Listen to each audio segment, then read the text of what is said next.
Hi everyone, कैसे हैं आप सभी। उम्मीद करते हैं कि आप लोग बहुत अच्छे होंगे। आज के इस वीडियो में हम एक नया चैप्टर पृष्ठीय क्षेत्रफल और आयतन उसका सॉल्यूशन करने वाले हैं ऑब्जेक्टिव का। अगर आप 10th क्लास में हैं, अगर आप चाहते हैं कि चैप्टर बाय चैप्टर ऑब्जेक्टिव पढ़े, उसका सॉल्यूशन मिले, तो आपको इस वीडियो के डिस्क्रिप्शन में उसका लिंक मिल जाएगा। वहाँ से जाकर के आप पढ़ सकते हैं चैप्टर बाय चैप्टर बहुत ही अच्छे ढंग से। चलिए फिर शुरू करते हैं और देखते हैं कि क्या है हमारा पहला नंबर क्वेश्चन आपके मोबाइल स्क्रीन पर।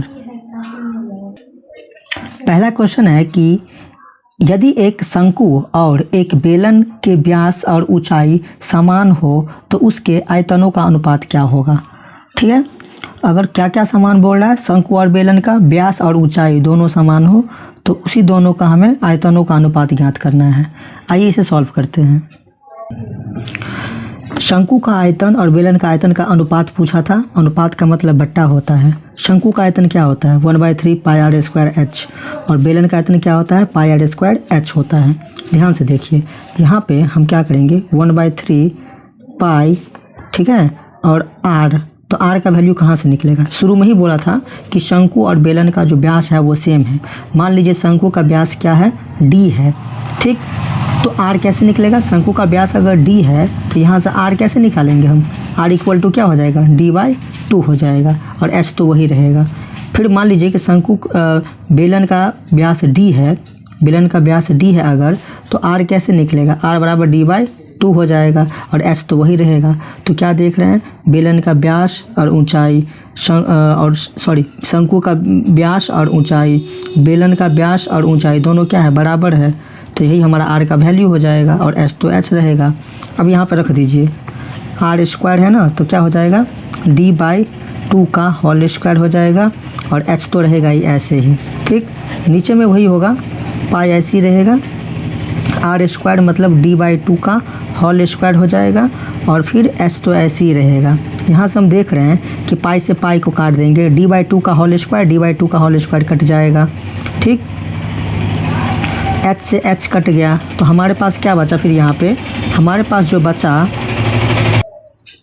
यहाँ पर क्या देख रहे हैं, ऊपर में 1/3 बचा, और नीचे में कुछ नहीं है तो 1 बचा, और उसके नीचे में कुछ नहीं है तो अपने मन से हम 1 दे सकते हैं। डबल बट्टा है तो पहला बट्टा को क्या करेंगे हम जैसे का तैसे छोड़ देंगे, और दूसरे बट्टे को गुना करके उल्टा देंगे, ठीक। तो 1/1 को उल्टाएंगे तो 1/1 ही होगा। 1 को 1 से गुना कीजिए 1 होगा, और 3 को 1 से गुना कीजिए तो क्या होगा 3 होगा। और अनुपात का मतलब बट्टा होता है, और बट्टा का मतलब क्या होता है अनुपात होता है। तो इसको हम लिख सकते हैं 1:3 हम आराम से लिख सकते हैं। यही हमारा क्या हो जाएगा, तो शंकु और बेलन के आयतनों का अनुपात हो जाएगा। दूसरा नंबर क्वेश्चन है कि एक गोले की त्रिज्या अगर 2r है, किसकी, गोले की त्रिज्या अगर 2r है तो उसका आयतन क्या होगा, ये आपसे पूछा है। गोले का आयतन आपसे पूछा है। गोले का जो त्रिज्या है वो दे दिया है आपको कितना 2r, तो क्या पूछा है आपसे, गोले का आयतन पूछा है। किसका आयतन लिख रहे हैं हम, गोले का। क्या होता है गोले का आयतन 4/3 pi r square, 4/3 pi r cube होता है, ठीक है। तो 4/3 ऐसे ही रहेगा। पाई में हमें आंसर लाना है क्योंकि ऑप्शन पाई में है, तो पाई का वैल्यू नहीं देना है, ऐसे ही छोड़ देना है। और उसके बाद आर का मान कितना दिया है 2r, क्यूब है ना, तो उसका क्यूब कर दीजिए। यहाँ पे हो जाएगा 4/3 गुना पाई, 2 का क्यूब कितना होगा 8 होगा, और आर का क्यूब क्या होगा आर क्यूब ही होगा। इसको यहाँ से क्या कर सकते हैं हम, तो 8 चौक कितना हो जाएगा 32 पाई आर क्यूब, और नीचे में क्या है 3। यही हमारा क्या हो जाएगा फाइनल आंसर हो जाएगा 32 पाई आर क्यूब बाई 3 गोले का आयतन। 3 नंबर क्वेश्चन है, यदि किसी अर्धगोले की त्रिज्या r हो तो उसके संपूर्ण पृष्ठ क्षेत्रफल क्या होगा। क्या पूछ रहा है आपसे कि गोले का संपूर्ण पृष्ठ क्षेत्रफल। डायरेक्ट आपसे फॉर्मूला पूछा है जो कि होता है 3 पाई आर स्क्वायर होता है, किसका, तो गोले का संपूर्ण पृष्ठ क्षेत्रफल होता है, अर्धगोले का, सॉरी।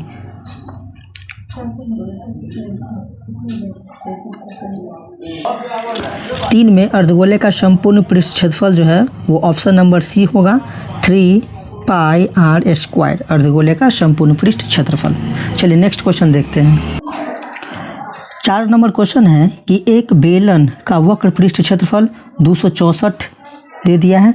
फिर कह रहा है कि उसका आयतन जो है वो 924 मीटर क्यूब दे दिया है। तो इसके व्यास और ऊंचाई का अनुपात क्या होगा? क्या पूछा है आपसे? व्यास और ऊंचाई का अनुपात पूछा है, पृष्ठीय क्षेत्रफल दे दिया है और आयतन भी दे दिया है। किसका? बेलन का। याद रखिएगा, 2 चीज़ दे दिया है, 2 चीज़ आपसे पूछ रहा है। यहाँ पर हम क्या देख रहे हैं कि बेलन का वक्र पृष्ठ क्षेत्रफल होता क्या है? 2πr(h) होता है और बेलन का वक्र पृष्ठ क्षेत्रफल आपके क्वेश्चन में दे दिया है 264 मीटर क्यूब दे दिया है, जो कि बराबर होगा इसके, इस फॉर्मूला के। उसका आयतन क्या होता है? किसका? बेलन के वक्र पृष्ठ क्षेत्रफल का होता है πr² होता है और बेलन का जो आयतन है वो दे दिया है आपको 924 मीटर क्यूब, जो कि बराबर होगा इस आयतन के। ये 2 चीज़ आपको दे दिया है। अब हम सबसे पहले क्या करेंगे, इन दोनों का आयतनों का अनुपात निकालेंगे। ठीक है, देखिए, तो उनके आयतन और वक्र पृष्ठ क्षेत्रफल का हम क्या करेंगे? अनुपात निकालेंगे। तो आयतन दिया है आपके क्वेश्चन में 224 और वक्र पृष्ठ क्षेत्रफल दे दिया है 264। तो बेलन का जो आयतन होता है उसका फॉर्मूला होता है πr² होता है। ठीक है, और वक्र पृष्ठ क्षेत्रफल होता है 2πr(h) होता है, जो कि बराबर होगा 924 और इधर हो जाएगा कितना? 264 के। ठीक, यहाँ पर देखिए, हम अगर पाई से पाई को काट दे, h से h को काट दे, यहाँ पे 2 r है तो 1 r से 1 r कट जाएगा। ठीक है, तो बचेगा क्या हमारे पास? ऊपर में 1 r बचेगा और नीचे में क्या बचेगा? 2 बचेगा। बराबर में 924 बचेगा यहाँ पे और यहाँ पे 264 बचेगा। ठीक है, अब यहाँ पे हम क्या करेंगे, हमें तो r का वैल्यू निकालना है, त्रिज्या निकालना है और h निकालना है। तो r को इधर ही रहने देंगे बराबर, ये भाग में है, उधर जाएगा तो क्या बन जाएगा? गुना में कन्वर्ट हो जाएगा इसके साथ, और नीचे में ये 264 ऐसे ही रहेगा। अब हम इसको काट सकते हैं। कैसे काटेंगे? 4 से काटेंगे इसको। देखिए कैसे इसको काटेंगे हम, तो 4 दूना 8, ठीक है, 4 तिया 12 और 4 एकान 4। इसको काटेंगे हम, 4 छक 24, फिर 2 शेष बचा, इसमें लगा दीजिए 4 छक 24। अब यहाँ से हम क्या देख रहे हैं कि इसको हम 2 से करेंगे, 2 एकान 2 और ये 33 बार में कट जाएगा। यहाँ से हम 11 से काट सकते हैं, 11 तिया 33, ठीक है, 11 तिया 33 और ये 231 को काटेंगे हम 11 से, 11 दूना 22, शेष 1 बचा, 11 एकान 11। इसको फिर काटिए, 3 सत्ते 21। जगह नहीं होने के कारण ये सारा रफ जो है वो ऊपर में होगा। ठीक है, याद रखिएगा, हम इधर कर दिए हैं क्योंकि जगह का शॉर्टेज था थोड़ा सा। चलिए, तो आर हम क्या निकालें? आर बराबर क्या निकल जाएगा हमारा? तो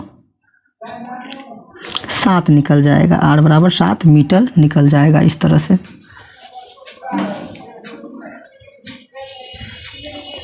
तो आर बराबर क्या निकला? 7 मीटर।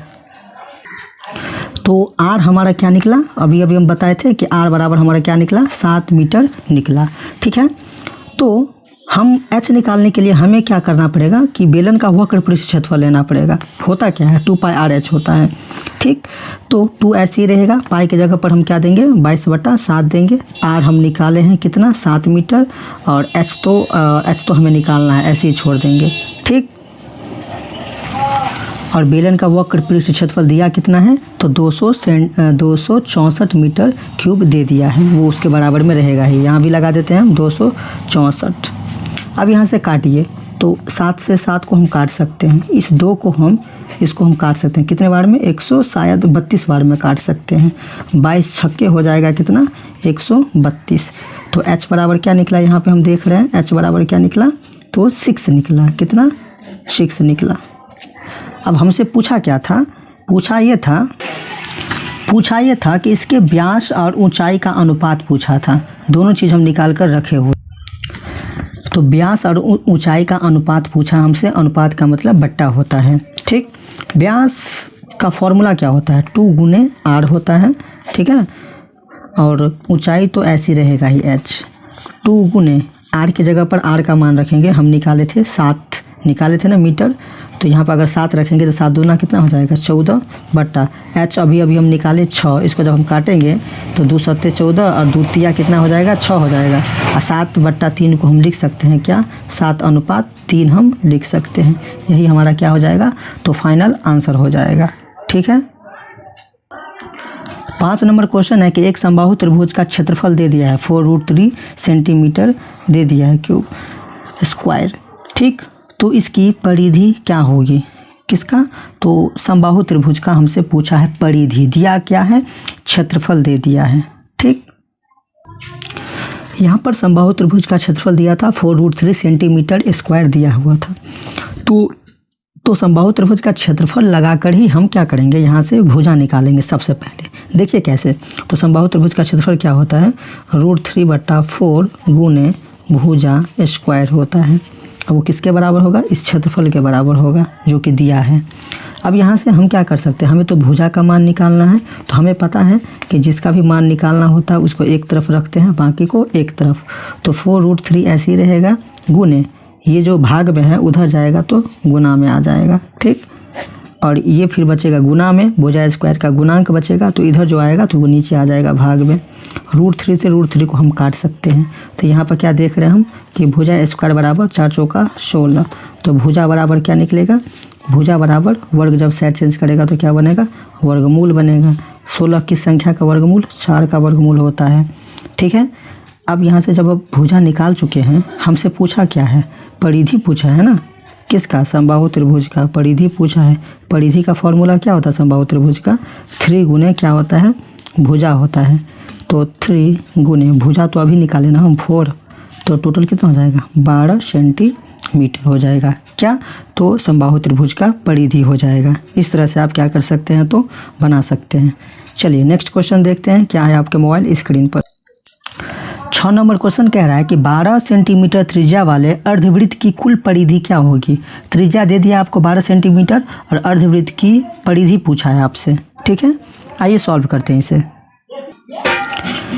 अर्धवृत्त का त्रिज्या दे दिया है, उसकी परिधि बोला निकालने के लिए फॉर्मूला होता है r × π+2। तो r कितना है हमारे पास? 12 है। पाई का वैल्यू नहीं रखना है क्योंकि पाई में ही आंसर है। तो यही हमारा क्या हो जाएगा? फाइनल आंसर हो जाएगा सेंटीमीटर। इस तरह से आप सॉल्व कर सकते हैं। अगर यह वीडियो आपको अच्छी लगी हो तो वीडियो को लाइक करके चैनल को सब्सक्राइब कर दीजिएगा, और चैप्टर बाय चैप्टर पढ़ने के लिए आपको लिंक मिल जाएगा इस वीडियो के प्लेलिस्ट में। मिलते हैं नेक्स्ट वीडियो में।